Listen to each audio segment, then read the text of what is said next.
Bem-vindos ao canal Dev Superior, sua carreira dev com fundamento de ensino superior. Galera, o vídeo de hoje está bem legal e eu vou falar sobre alguns conceitos iniciais do JavaScript e também dar algumas dicas bem interessantes.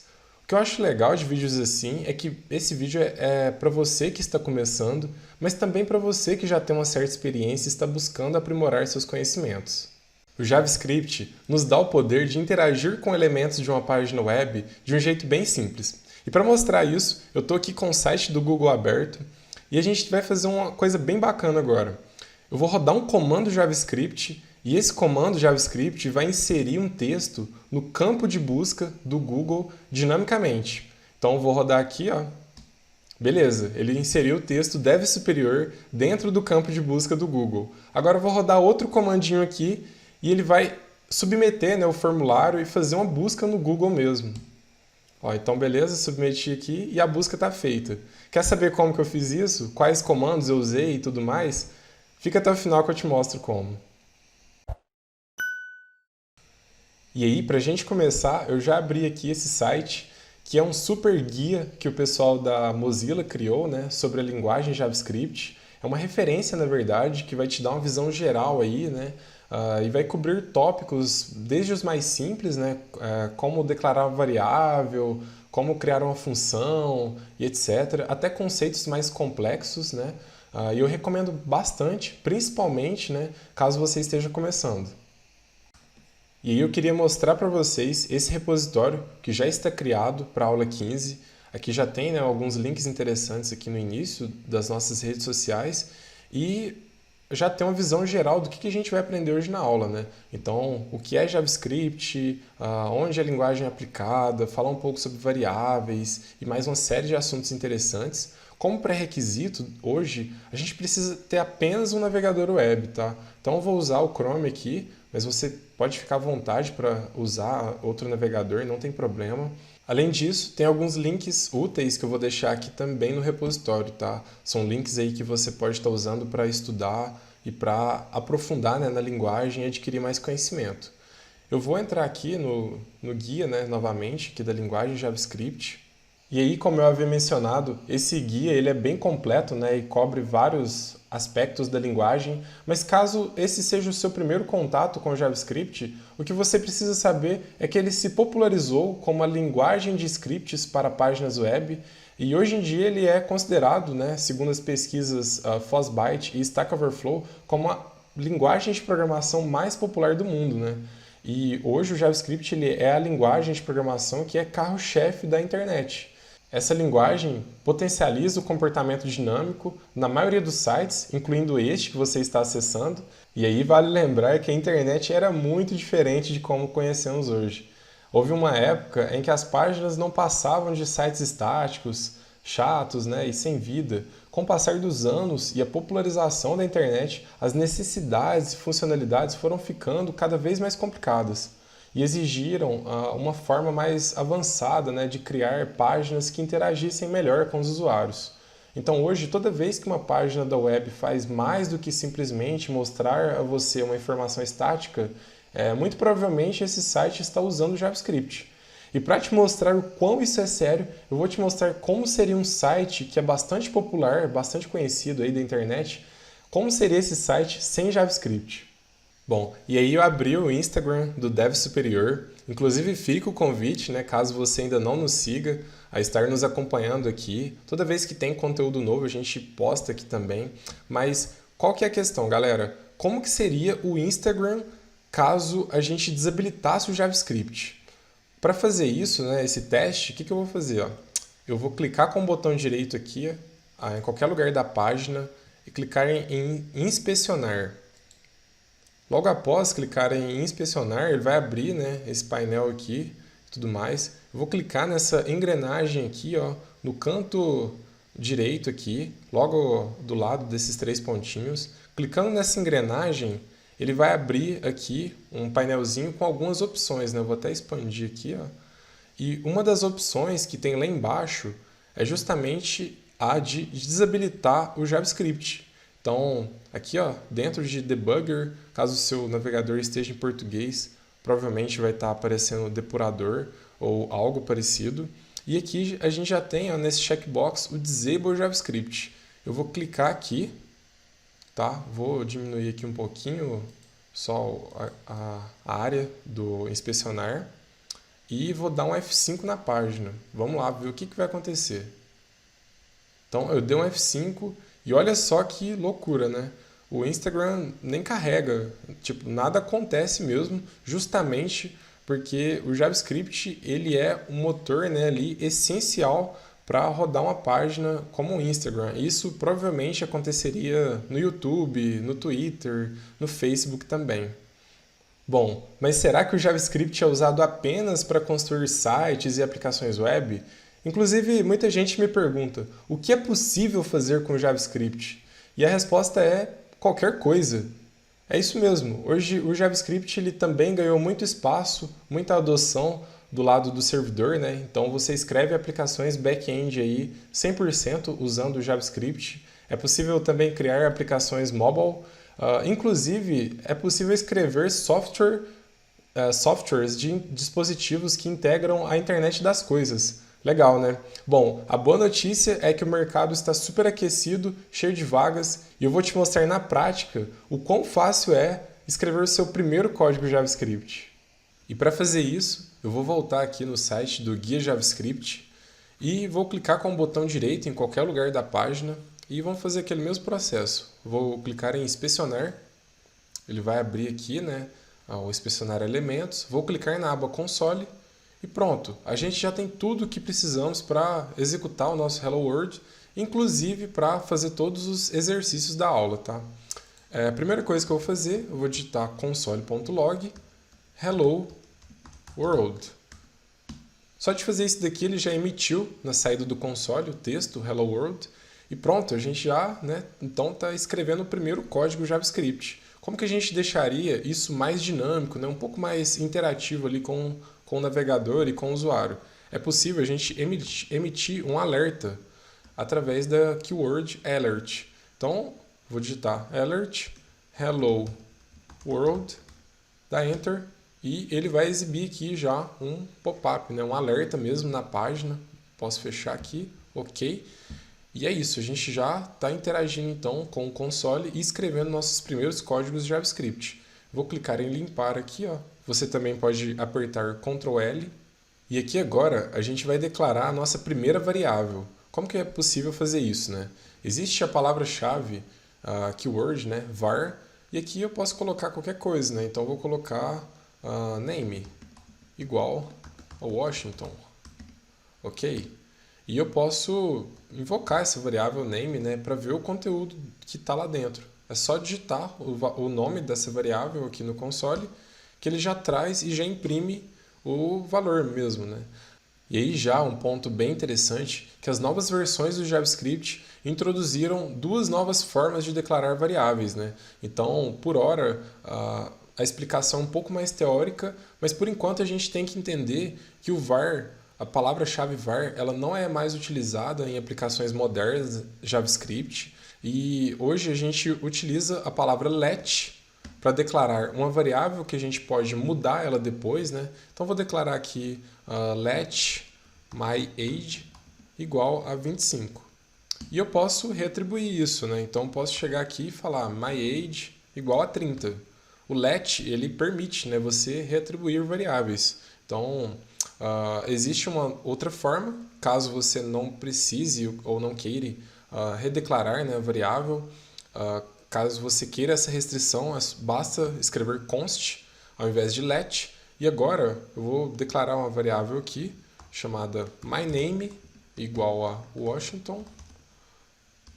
E agora, essa constante, né, eu posso invocar ela aqui, caso eu queira ver, né, o conteúdo dessa variável, a mesma coisa, tanto para o const quanto para o let, né? Aqui no console basta chamar ali o nome da variável, porém eu não posso retribuir, né? Então se eu chegar aqui, tentar falar myname igual a Nélio, por exemplo, ele vai emitir um erro aqui no console, né, falando, olha, a palavra... essa variável aí que você criou, ela é uma constante, né? Você não pode retribuir ela. E o JavaScript, ele é uma linguagem dinamicamente tipada. Mas o que isso significa na prática, né? Isso significa que você não precisa especificar o tipo de dados de uma variável quando você está declarando.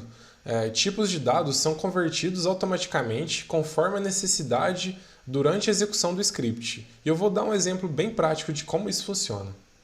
Então aqui eu vou limpar o console, basta apertar Ctrl L para limpar de uma forma mais rápida. Eu vou declarar aqui uma variável, um let, porque eu vou retribuir depois, chamado country igual a Brasil, já que a gente está usando inglês, então Brasil com Z, e beleza, né? E se a gente perguntar qual que é o tipo de dados dessa variável aqui, basta a gente digitar typeof e o nome da variável, então typeof country, ele vai sair aqui, que é uma string.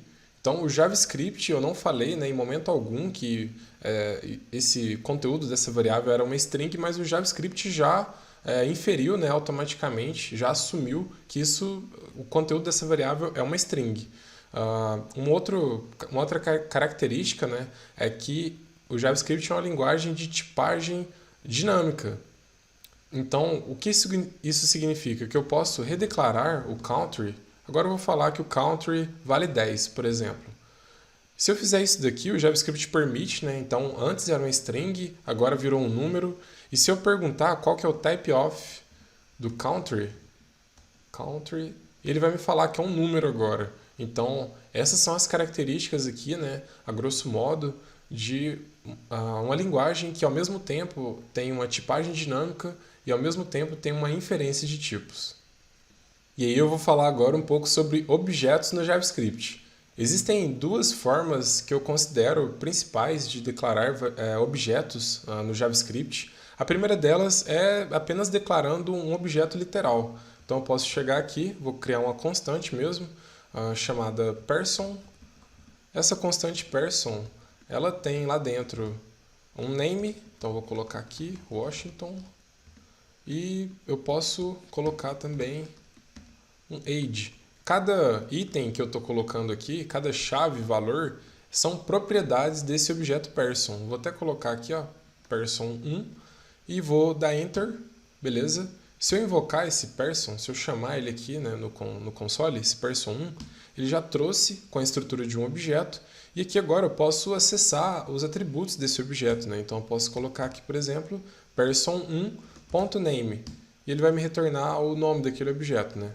Para quem é mais da galera Java ou C Sharp, que está acostumado a usar a nomenclatura, né, de uma classe e tudo mais, o JavaScript também dá suporte. E essa é a segunda forma que eu vou mostrar aqui.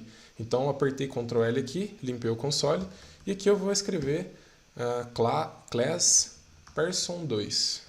Vou abrir e fechar chaves. Lá dentro eu vou colocar um atributo chamado name, que vai ser igual Anélio.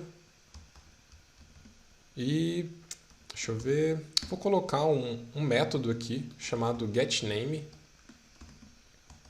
Esse método é como se fosse, né, uma função aí mesmo que está dentro dessa classe.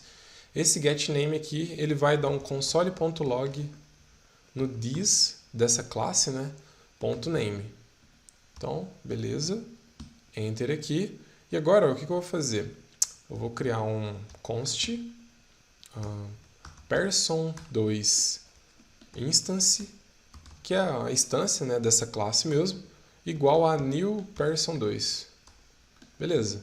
Só de fazer isso daqui, ele já criou o objeto. Então, se eu chamar aqui, ó, person2 instance, ele já escreve, né, no console aqui que isso é uma instância de person2 e lá dentro tem o name, né, que é o Nélio. E eu posso fazer o seguinte, eu posso vir aqui e colocar person2 instance.getName. Ao fazer isso daqui, ele já imprime no console o atributo Nélio, né? É um atributo dessa classe. Então aí tem as duas formas que eu considero principais. Existem outras, tá? O JavaScript ele é uma linguagem baseada em protótipos. Então seria possível criar protótipos de uma função e depois instanciar essa função e acessar atributos. Enfim, é um jeito mais complexo que eu acho que não é necessário entrar nesse mérito agora, nesse detalhe. Porém, essas formas aqui elas são bem simples e didáticas, né? Seguindo então com o nosso roteiro, eu vou falar um pouco agora sobre listas no JavaScript, e que são arrays, né? Vou limpar o console aqui novamente e vou declarar uma constante aqui chamada names, igual fecha e abre colchetes. E lá dentro eu vou declarar alguns nomes. Então eu vou colocar Washington, Nélio. Percebam que é um array de strings, né? E em momento algum eu precisei tipar também, né? Escrever os tipos aqui. O JavaScript já infere também os tipos para quando é um array. E eu vou colocar aqui mais um nome aqui, chamado dev superior. Beleza, vou dar Enter. E aqui a gente já criou uma lista, um array literal, né? Que as literaturas, né, pregam esse nome aí. É um array literal que eu posso acessar ele agora, por exemplo, names índice 0. Se eu fizer isso daqui, eu estou acessando a primeira posição já do array. E no JavaScript existem vários métodos aí que são auxiliares, né, de arrays, métodos que auxiliam aí, que nos deixam mais produtivos, que já vêm prontos, né, na linguagem. Um bastante utilizado quando a gente está trabalhando com listas é o método, é o atributo length, né? Que ao invocar, né, qualquer lista, então eu posso colocar aqui names.length, que ele já me retorna o tamanho, né, daquele array. Existem outros métodos interessantes também. Imaginem que eu queira adicionar um novo nome nessa lista aqui. Então, names.push, vou colocar aqui um João, beleza, Enter. Esse 4 aqui ele me retorna a quantidade de elementos, né, que existe na lista após a inserção. E se eu invocar aqui agora, né, o names no console, ele já trouxe ali o João no fim da lista, né? Então esse push ele adiciona no fim dessa lista e é um método aí super prático, né, super simples também de utilizar. Existem outros, vou usar aqui por exemplo deixa eu ver, o reverse. O reverse ele pega a lista, né, e escreve ela de trás para frente. Então o primeiro elemento vira o último e o último vira o primeiro, né? Então percebam que é bem simples aqui. Tem outro também que dá para a gente ordenar, né, essa lista aqui. Então vou colocar aqui, ó, names.sort. Ele já colocou dev superior, João, Nélio e Washington. Então ele já agrupou, né, já criou um arranjo ali ordenado, né? Isso é bem legal e é bem produtivo mesmo, que a linguagem já oferece. Caso você esteja se perguntando, né, como que a gente faz para interar sobre uma lista de elementos, então vou colocar aqui, né, só para eu apenas limpei o console aqui, tem o nosso names aqui ainda, e o que eu vou fazer? Eu vou criar um for mesmo tradicional. Vou colocar aqui, ó, for let i igual a 0, enquanto i for menor, né, que o names.length e mais. Vou mostrar essa forma, que é a forma tradicional, até a forma que a gente vê na faculdade, né, nos cursos superiores ou técnicos. É o primeiro jeito que a gente aprende, né, a iterar sobre uma coleção de itens usando um for, por exemplo. E beleza, como que eu faço, né, para acessar cada elemento? Eu vou colocar aqui, ó, um console log, eu vou colocar names índice i. Basta eu colocar, né, então, acessar o índice ali do names e pronto, né? Se eu já fizer isso daqui, ele já itera, né, sobre essa lista e já imprime cada elemento. O JavaScript, assim como eu disse, ele oferece alguns métodos, né, que são mais elegantes e ao mesmo tempo trabalham com outro paradigma de programação, que é o paradigma funcional. Então eu vou mostrar aqui um exemplo que, usando, né, o paradigma funcional, que eu posso colocar aqui um names.forEach, que é como se fosse um for mesmo, né? E aqui ele recebe uma função de callback. Então eu tenho um elemento aqui, vou colocar um item, é só um nome, né, dessa função aqui. E aqui dentro eu posso colocar, vou abrir e fechar chaves aqui, vou colocar um console.log nesse item. E se eu der Enter aqui, ele também já mostra, né, todos os itens ali daquela lista, todos os nomes, né, no caso. E aí, galera, vale a pena demais, tá? Toda vez que a gente está trabalhando com a linguagem, né, seja JavaScript ou qualquer uma outra, estar sempre de olho na documentação. Por quê? A parte de arrays do JavaScript, assim como eu disse, existem uma série de métodos para auxiliar o desenvolvimento de qualquer aplicação, né? Então eu vou abrir aqui o MDN Array, vou colocar aqui o exemplo do Array Push, né?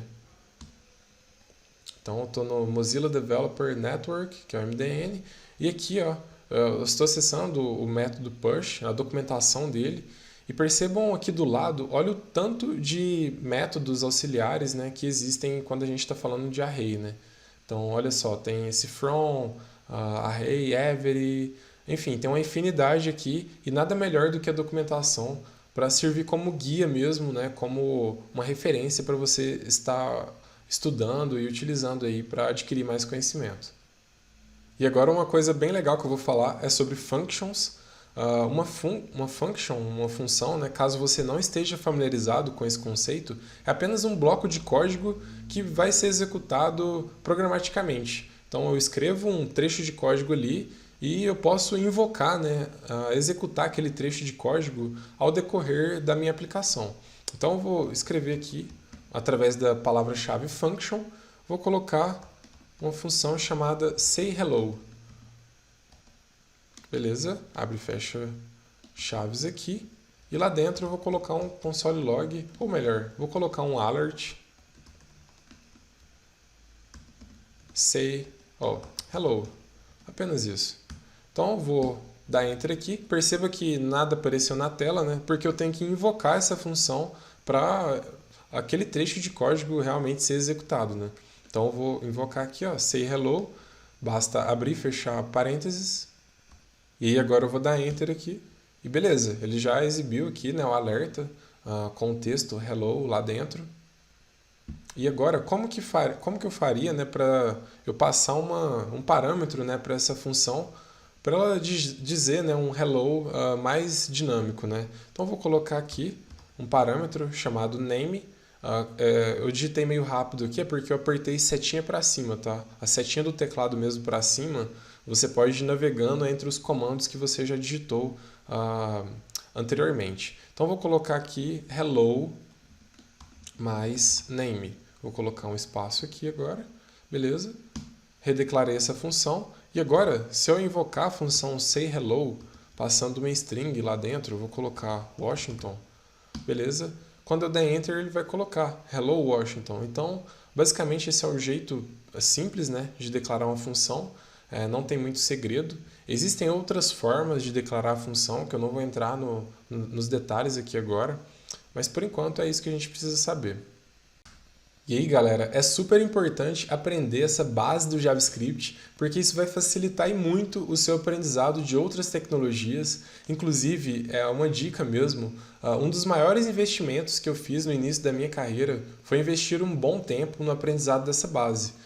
Não que hoje eu saiba de tudo, quem me dera, né? Na verdade, ainda tenho muito que aprender. Porém, quando eu migrei do Angular, que é um framework para a construção de aplicações web, é um assunto, né, mais complexo, quando eu migrei para uma outra tecnologia, que é o React, eu não tive muitas dificuldades, justamente porque, no fim das contas, tudo se resume aos três pilares que eu considero pilares da web, né? Que é o HTML, o CSS e o JavaScript. Então, se você sabe essa base, com certeza, né, esse tempo que você investe agora, ele vai te trazer um aprendizado mais rápido, né, dessas tecnologias e vai te preparar mesmo para qualquer tendência do mercado.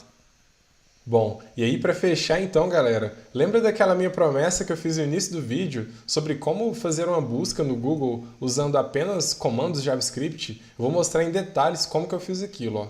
Eu vou acessar aqui o site do Google, beleza, o site normal, eu vou clicar com o botão direito, inspecionar, do mesmo jeito que a gente já vinha fazendo. E aqui, ó, percebam que eu vou clicar nessa setinha de selecionar o elemento aqui, essa setinha do canto esquerdo aqui, e vou clicar em cima desse input aqui, ó. Então ele está selecionado aqui, ó, está em destaque aqui até na minha tela, esse input. E o que eu vou fazer? Eu vou vir aqui no console, vou limpar, vou digitar document.querySelector, na verdade, querySelector. Vou encontrar aquele input lá, né? Então, ao fazer isso daqui, eu já estou interagindo com essa página do Google.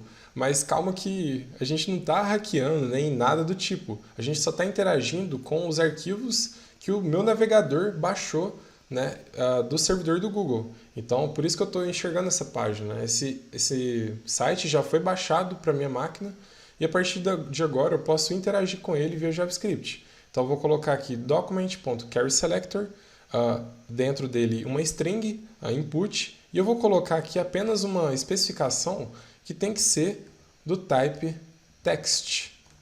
Ao fazer isso daqui, ele já selecionou, então percebam que eu nem estou clicando em nada, mas só de fazer esse comando aqui, ele já marcou na tela que ele encontrou aquele elemento input, e eu vou colocar o value dele igual a dev superior. Ok? Ao fazer isso daqui e dar Enter, ele já injeta aquele valor, né, no input via JavaScript. Então, olha o tanto que é fácil, né? É um comando mesmo.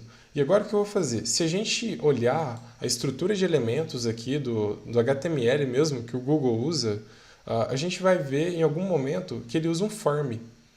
Então, eu posso simplesmente submeter esse form agora via JavaScript. Então, o que eu vou fazer? Mesma coisa, document.querySelector. Vou achar aqui a tag do formulário, então simplesmente a tag form. Percebam que ao fazer isso daqui ele já marcou ali, né, no Chrome todo o formulário e vou colocar .submit, que é uma função. E a gente já viu como que a gente invoca uma função. Basta abrir e fechar os parênteses aqui. E vou dar Enter. Ao fazer isso daqui, ele já pegou, né, o que tinha então no campo texto, a gente submeteu esse formulário e fizemos uma busca no Google. Bom, galera, é isso que eu tinha para falar aqui hoje. Eu espero de coração que vocês tenham gostado e aquele abraço.